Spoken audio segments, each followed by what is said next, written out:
C'est au cours d'un voyage que Chantal Calmet a découvert les icônes. Totalement intégrées par l'Église orthodoxe ainsi que l'Église catholique, ces images ont été plusieurs fois interdites depuis leur apparition entre le 1er et le 2e siècle.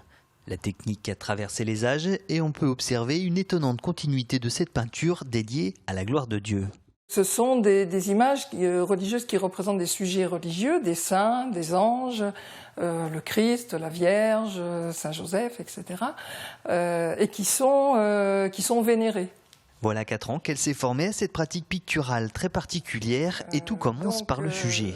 On ne va pas décalquer, c'est-à-dire qu'en iconographie, nous ne décalquons jamais le sujet. Chaque iconographe fait son propre dessin et crée sa propre icône.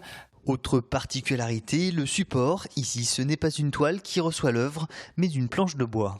Ce sont donc des planches de tilleul ou de bouleau, car il faut que le bois soit très dur.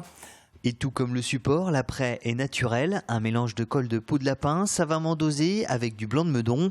12 couches seront nécessaires pour que cette surface puisse accueillir les pigments, eux aussi naturels, et là encore, la technique n'a pas évolué.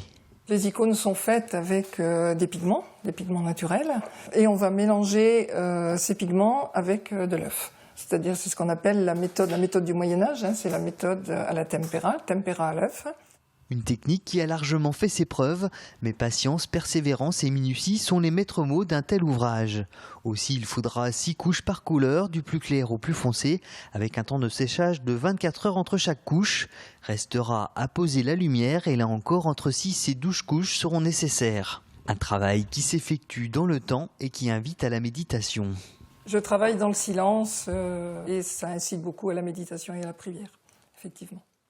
Plus de 6 mois de travail sont nécessaires pour réaliser une icône comme celle-ci, le temps de créer une véritable symbiose entre l'artiste et son sujet.